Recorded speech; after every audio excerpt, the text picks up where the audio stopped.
안녕하십니까. 계명의대 김인철입니다.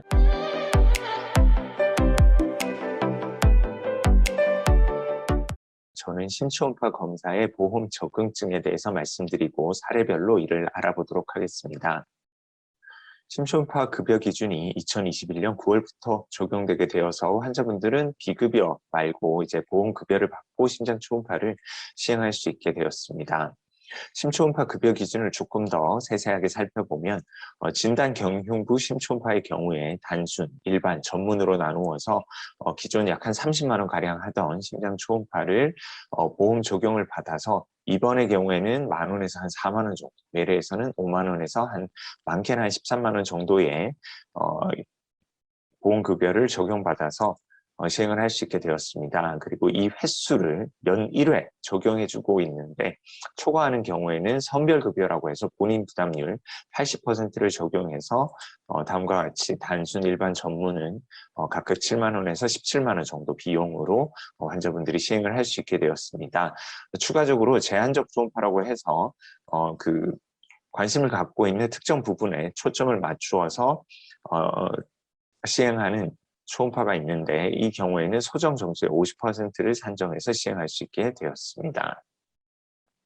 심초음파의 급여 기준, 산정 방법은 다음과 같습니다. 우선 심장 질환이 의심되어 진단이 필요한 경우 1회 보험급여를 인정하고 경과 관찰이 필요한 경우에는 좌심실 구혈률이 40% 미만인 심부전 환자, 국소 벽운동 장애를 동반한 급성 심근경색증 환자, 중등도 이상의 판막 기능 이상이 있는 환자, 선천성 심질환자로 경과 관찰이 필요한 경우, 심수로 경과 관찰이 필요한 경우, 그리고 심장 질환에 대한 시술 후에 진단 초음파 영상과 비교 목적으로 시행 시 제한적 초음파에 한해서 1회 급여를 인정하게 되었습니다. 그리고 프리옵 에코라고 해서 비심장 관련 수술을 시행하기 전에 심장 초음파를 시행하는 경우들이 있는데 이때 고위험군의 경우에는 요양급여를 적용할 수 있도록 하였습니다.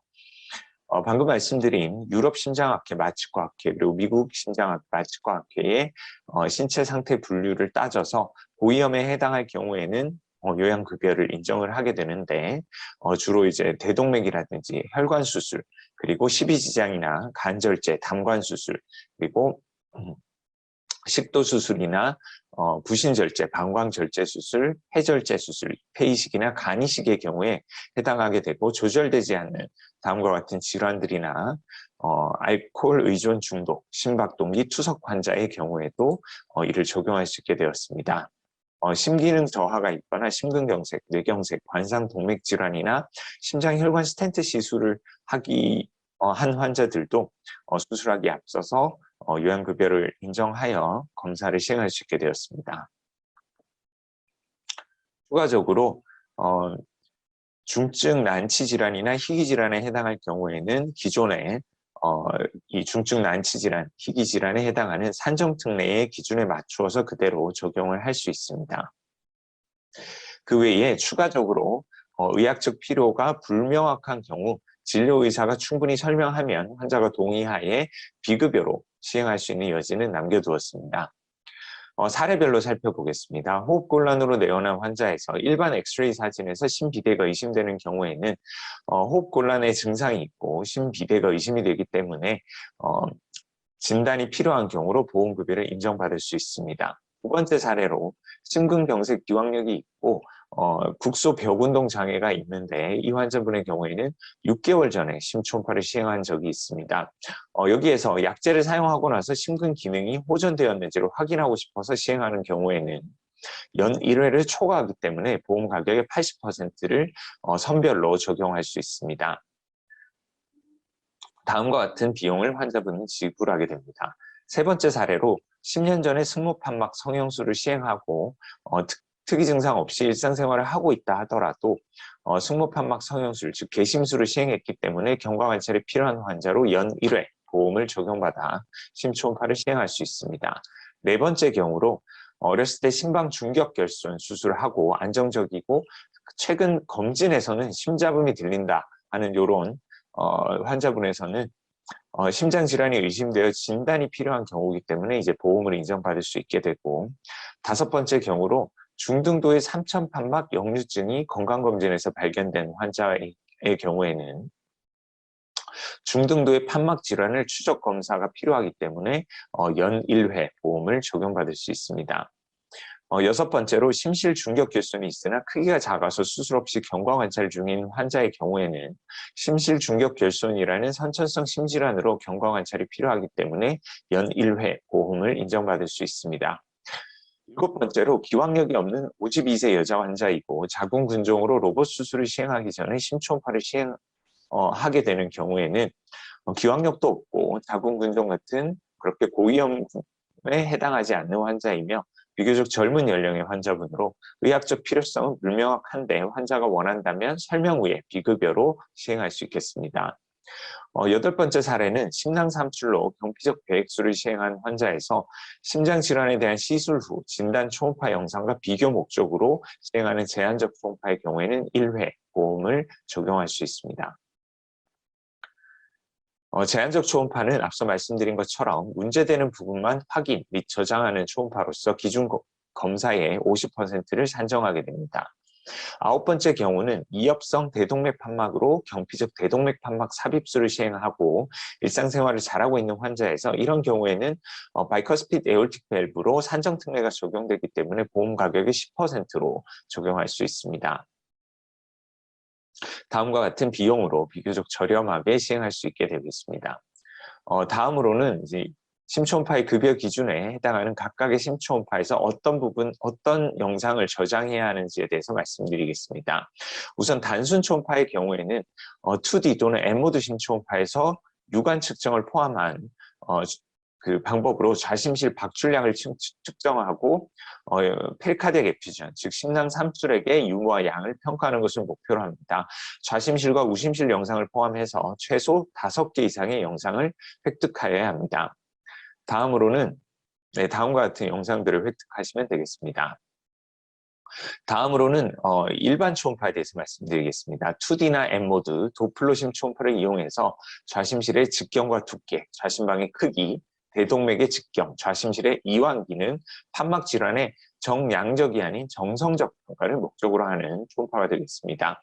앞서 말씀드린 단순에서 들어가는 표준 영상과 함께 좌심실, 우심실, 좌심방, 우심방, 대동맥, 하대정맥, 심장 판막의 영상을 획득하여야 하고 좌심실의 이완 기능의 평가를 위해서 필요한 승무판 유입 혈류 간헐파 도플러와 승무판륜 조직 도플러 정지 영상 그리고 판막 질환의 정성적 평가를 위한 컬러 도플러 영상이 추가되어서 최소 10개 이상의 영상을 획득하여야 합니다. 기본적인 심초음파 영상은 파라스터널, 에피컬, 서브코스탈, 그리고 수프라스터널 영상을 포함하고 있고 이 각각의 윈도우에서 영상을 다음과 같이 획득하여야 합니다. 파라스터널 롱액시스 뷰는 다음과 같이 그 LA, LV, 에올타, RV를 포함해서 영상을 획득하고 파라스터널 숏액시스도 다음과 같이 에피칼 뷰에서 에피칼 4챔버 그리고 2챔버, 3챔버 뷰 영상을 포함하여야 합니다. 서브코스탈 뷰에서는 리버를 매질로 해서 이렇게 4챔버 뷰 그리고 파라스터널 롱액시스 뷰와 숏액시스 뷰를 획득할 수 있고 IBC 영상을 잡을 수 있습니다. 수프라스터널 뷰에서도 이제 에올틱 아치를 다음과 같이 획득을 할 수 있고 이것은 옵셔널하게 추가적으로 획득하면 되겠습니다. 중요한 것은 이제 마이트랄 인플로우 패턴을 다음과 같이 정지 영상으로 저장을 해두어야 하고 티슈 도플러를 이용해서 다음과 같이 추가적인 영상을 획득하여야 합니다. 다음은 전문 초음파를 말씀드리면 전문 심초음파는 앞서 일반 심초음파에서 해당하는 부분들을 모두 포함하면서 추가적으로 좌심실 국소 벽운동 평가 또는 스트레인을 이용한 심근 기능의 정밀 평가 또는 3차원 심초음파를 이용한 심실 용적 또는 심장 내 구조의 평가 또는 판막 기능의 정량적 평가를 목적으로 하며 최소 15개 이상의 영상을 획득하여야 합니다. 좌심실 국소 벽운동 평가를 다음과 같은 영상에서 시행하고 스트레인과 3D 그리고 판막 기능의 정량적인 평가를 추가해야 합니다. 4D 영상을 측정하는 다음과 같은 고급 밴더에서 시행할 수 있는 영상 획득을 통해서 4D 퀀티피케이션을 시행하는 것이 포함되어야 하고 또는 스트링 검사를 다음과 같이 시행을 할 수 있습니다.